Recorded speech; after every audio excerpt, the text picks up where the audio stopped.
What's going on, you guys? It's your girl Vanity here, and I want to talk to you guys about this past episode of the Real Housewives of Atlanta. The OGs were back, except we were missing one person from the original season 1 cast. Let's talk about it. How did you guys enjoy it? What did you think? I'll tell you my thoughts about that. But before we get started, let's go ahead, like and subscribe, you guys, and let's get into the OGs making an appearance on this last episode of the Real Housewives of Atlanta. Let's go.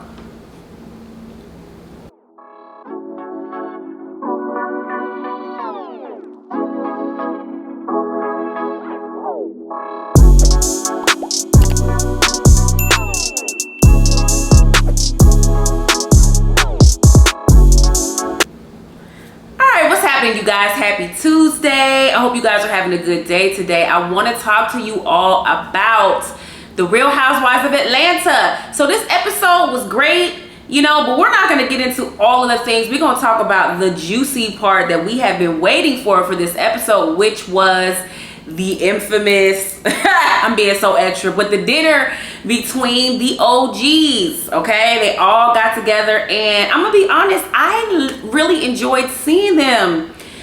We were missing Nene though. So it's almost like, can you really have an OG dinner on the Real Housewives of Atlanta without the face of the Real Housewives of Atlanta there, which is Nene Leakes? She was definitely missed. And I think that the most unfortunate thing and the most sad thing about this is, given the alleged lawsuit that Nene had with the network, we will probably never see Nene on the show again, which is really sad because us as the fans, we all been asking for it. We've been yearning for it. We want Nene back on the show, and we're never gonna get it. And it's like they're doing little things and excluding her and like completely removing her from scenes and different things. They're removing her from like the pre-roll on a couple episodes ago, and they're trying to actually like abolish her from Real Housewives of Atlanta history, which is really whack to me. But coming back to this dinner, it would have been so nice to see Nene there. And we had an OG dinner -1, so it was 4 of the girls. The original season 1 cast had 5 of them. It was just 4 of the girls there, which was Lisa Wu, of course Kim Zolciak, Sheree, and then Deshawn Snow, which we haven't seen her in a minute, because they got, I don't want to say they got rid of her. I'm not sure what was behind her departure of the show, but after season 1 she did not come back like Lisa did. Lisa Wu came back for season 2, and I've always really liked both of them. So again, this was nice to see them catching up at the dinner, right?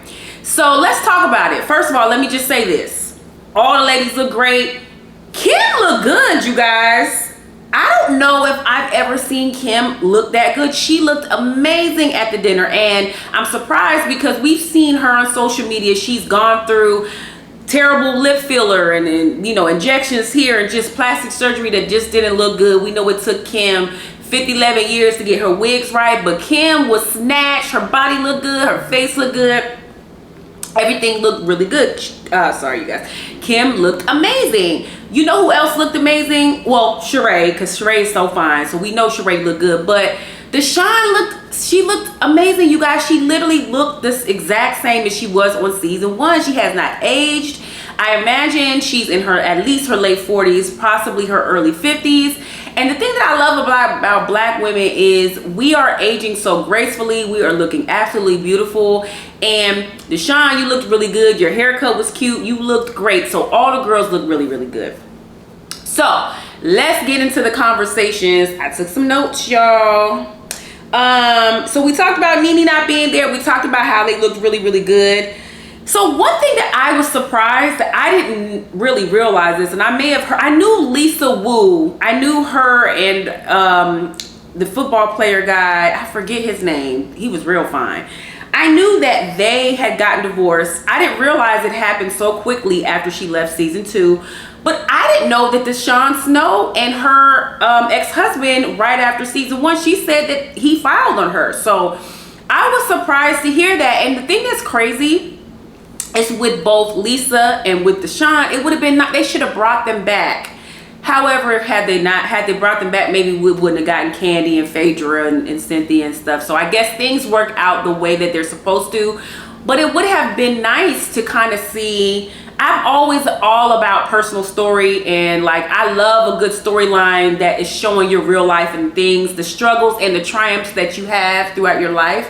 I think that that's what makes reality TV so great. Like all that other fighting and stuff, I'm not really with that, you know, the love and hip hops of it all. Like I'm not with that. I want to see what you're really going through, because I think as Black women in general, we can really relate to, you know, the ebbs and flows that life brings us. So it would have been nice to see that play out on TV with Deshaun and Lisa. So that was interesting. We found out that shortly after they departed, their relationships fell to the wayside.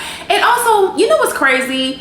I feel like reality TV is really the death of relationships. There's very few people who started in reality with their husband and stayed with the same person. I'm trying to think of who started with their husband and is still with them on the Housewives franchises. I can't think of anybody.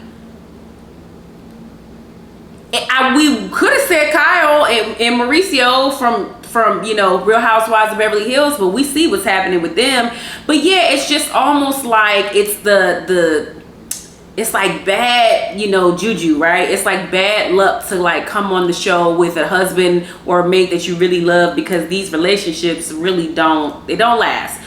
So, you know, again, that was interesting to kind of see that they, you know, shortly after they left, they were going through divorce, okay?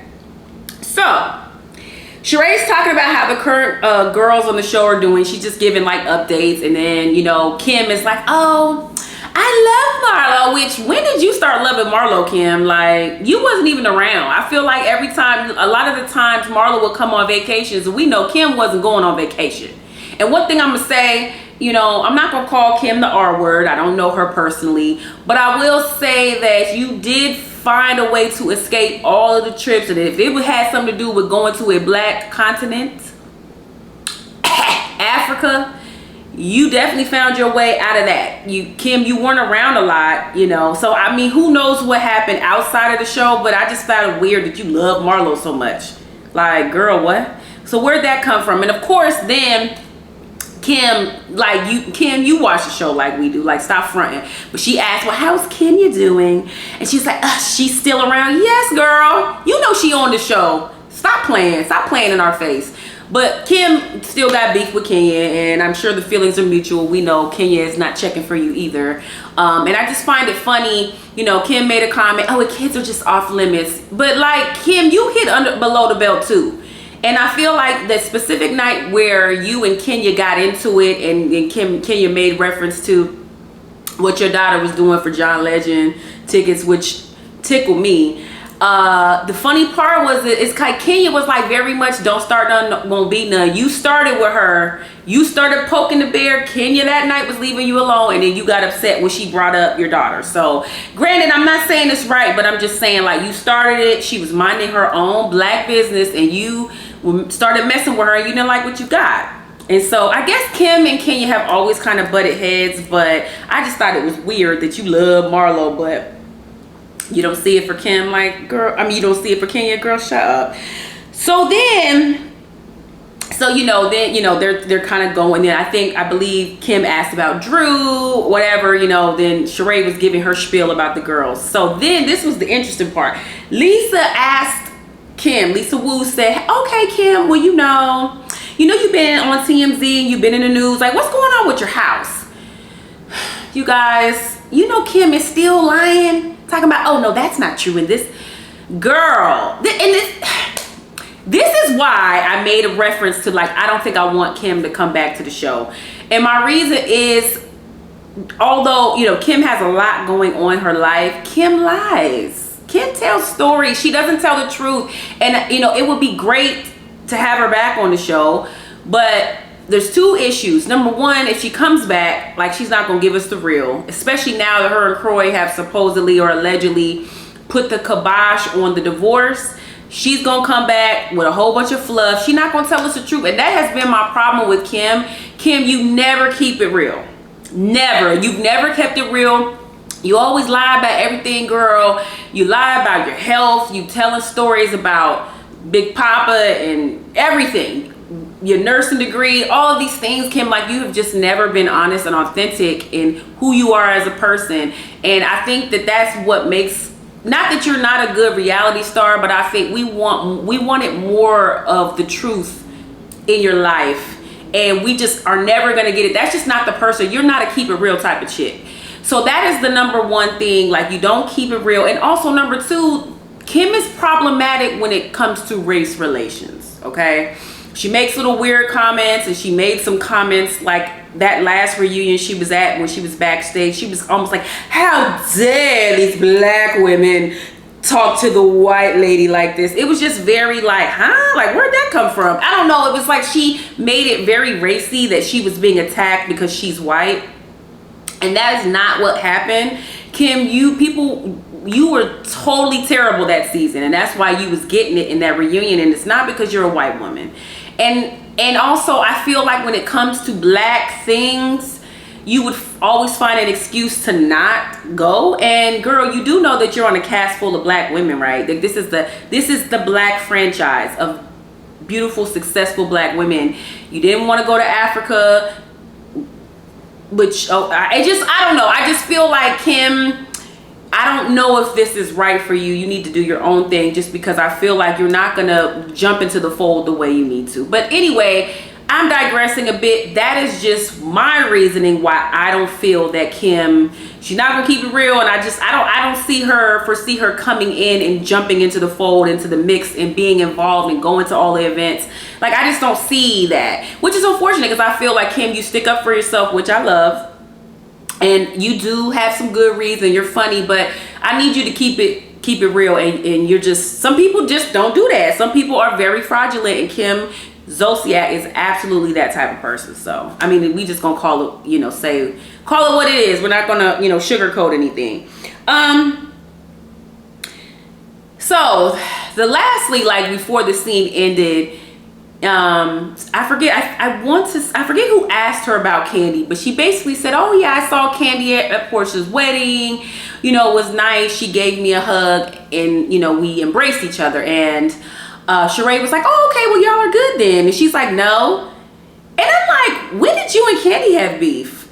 Everybody just wants to have a problem with Candy. But I thought that, like, you guys, years ago, I mean, this might be a decade at this point, you guys had your issues with, some of the financial parts of, like, Tardy for the Party and the different songs that she did, The Ring Don't Mean a Thing or whatever. But I thought y'all got past that. I didn't know you were beefing with Candy. So that was a little off-putting. I was surprised to hear her say that, like, we have an issue. Maybe they do. I don't know. But I wasn't aware. Of course, we know Kim and Kenya don't see it for each other. Like, we know that. But I didn't know that was how she felt about Candy. So that was interesting. But yeah, she said, yeah, we hugged and stuff, but I still don't see it for Candy, which, I guess maybe we'll talk about it. We'll hear more about that. I think Candy kind of briefly spoke about that on her speak on it, but Candy seemed surprised too. She was like, when we have an issue, like, I don't know. Kim just be saying stuff. That's what I'm saying. Like, I never believe anything that Kim, she is so, she's not honest. And like everything that comes out of her mouth, we have to question it, because again, she doesn't keep it real. So I was a little bit confused about that. So I'm wondering what you guys think. But, in closing, overall, I enjoyed seeing the OGs. I'm gonna be honest. I wouldn't mind Lisa and Deshawn coming back. There's a couple girls on this cast, aka Marlo and Sonya, that I wouldn't mind seeing going and bring the girls in the mix. And it would be nice, because I feel like that element is natural with Sheree. And I want to see more. And I think Lisa Wu has always been a really interesting person. Deshawn and her said they're dating, so that would be great to see them go on dates, not like the little fake date we saw Marlo go on the other day. But that's a whole other story, a whole other topic. But yeah, like, I enjoyed seeing the OGs. And again, it was sad that Nene wasn't there, because she is the franchise. And maybe we just need to just put it to bed and put it to rest, because Nene's never coming back. And I mean, rightfully so. I guess you can't sue a network and expect them to open you back with open arms. Like, I guess it doesn't work like that. So allegedly, I guess, I don't know. But from my understanding and the blogs and all of the people, Nene has a lawsuit out right now with NBC and Bravo and everything. So we're not going to get Nene back. And Andy Cohen was pretty clear on that. So yeah, but yeah, I enjoyed seeing the OGs. What do you guys think? Drop that in the comments. Let me know what you guys thought. Did you enjoy it? Was it like, no? I'm not going to really get into the other things that happened this episode. My favorite part of the episode was Brooklyn. Brooklyn is I am obsessed with that little girl. She's so beautiful and full of life. I love happy kids. She seems so funny. She has a cute little raspy voice. So outside of Brooklyn, with her cute little outfit, that's all I got for y'all. But I really just wanted to talk about the OGs in this dinner anyway. So you guys, let me know what you guys think. Please don't forget to like and subscribe. Let me know what you guys think. Let me know your opinions. And then I'll talk to you guys later, okay? Have a great day. Bye-bye.